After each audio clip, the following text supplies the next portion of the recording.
अगर आप देखें तो पिछले 3-6 महीनों में हमने काफ़ी सारे घोटाले जो है मुंबई महानगर पालिका के वो आपके सामने लाए हैं, आपके माध्यम से जनता के सामने लाए हैं।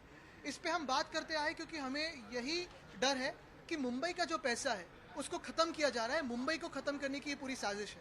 अगर आप देखें तो ये पहला जो मुद्दा मैंने उठाया था रोड स्कैम का, वो 6,080 करोड़ का था।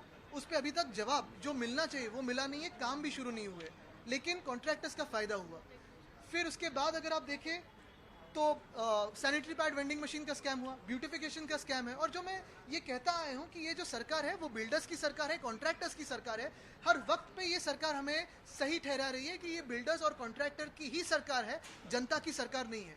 ये अगर आप स्कैम देखें, स्ट्रीट फर्नीचर का जो स्कैम है उसमें बात साफ है, 263 कोटी का ये स्कैम है। और ये 263 करोड़ का जो स्कैम है उसमें सीपीडी डिपार्टमेंट, जो रोड्स डिपार्टमेंट से कोई संबंध नहीं रखता, ताल्लुक नहीं रखता, उसने ये टेंडर जारी करे हैं।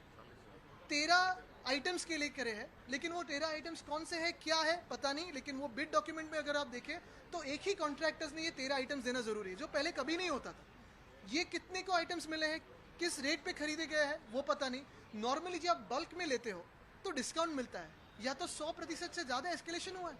ये कैसी बात हो सकती है? तो ये सरासर स्कैम है, और ये स्कैम के लिए हम प्रश्न पूछना चाहते हैं। और सिर्फ मैं नहीं, तो जो सत्ताधारी आमदार है वो भी तो वही पूछ रहे हैं, विधायक वही पूछ रहे हैं, वहाँ के जवाब तो मिल रहा नहीं है। अगर जवाब नहीं मिल रहा तो क्या बॉम्बे हाई कोर्ट में इस मामले को लेकर लीगल जो कार्रवाई है वो करने तो हमें पड़ेगी, लेकिन कभी ना कभी लज्जा से, शर्म से, डर से ये बीएमसी के जो प्रशासक है वो ऐसे क्या चला रहे हैं, कौन सा राज्य चला रहा है, कौन सी हुकुमशाही चला रहा है, हुकूमत चला रहा है, कि उन्हें कोई डर ही नहीं है कि कोई कुछ बोलेगा नहीं।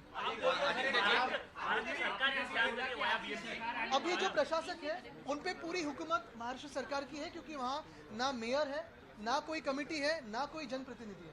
तो ये जो है वो सीएमओ से सब चल रहा है।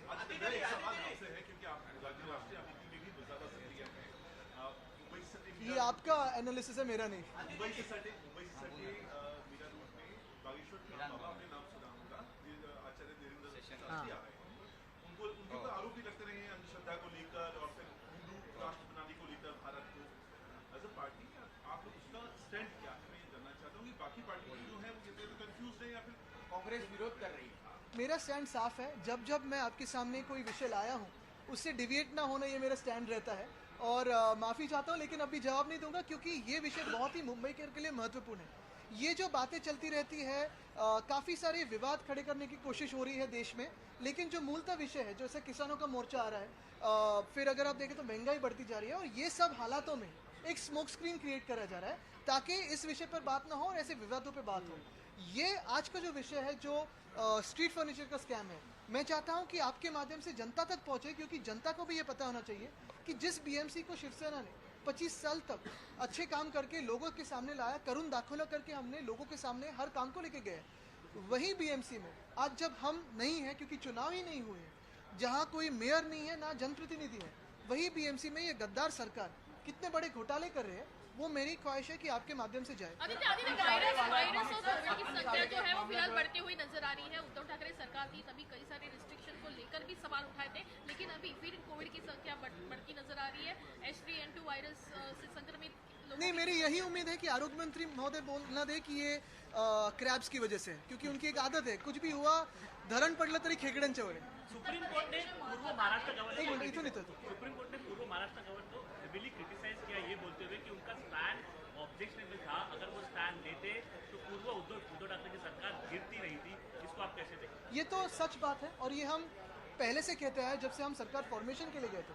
जैसे हमें वहाँ से निकाला गया था राजभवन से, जो एक उनका बर्ताव था वो बहुत ही पॉलिटिकल था, बायस था। इंडिविजुअली जब मिलते थे तो काफ़ी प्यार से मिलते थे, लेकिन सरकार गिराने की कोशिश तब के राज्यपाल महोदय बार बार करते थे, और ये सबको पता है।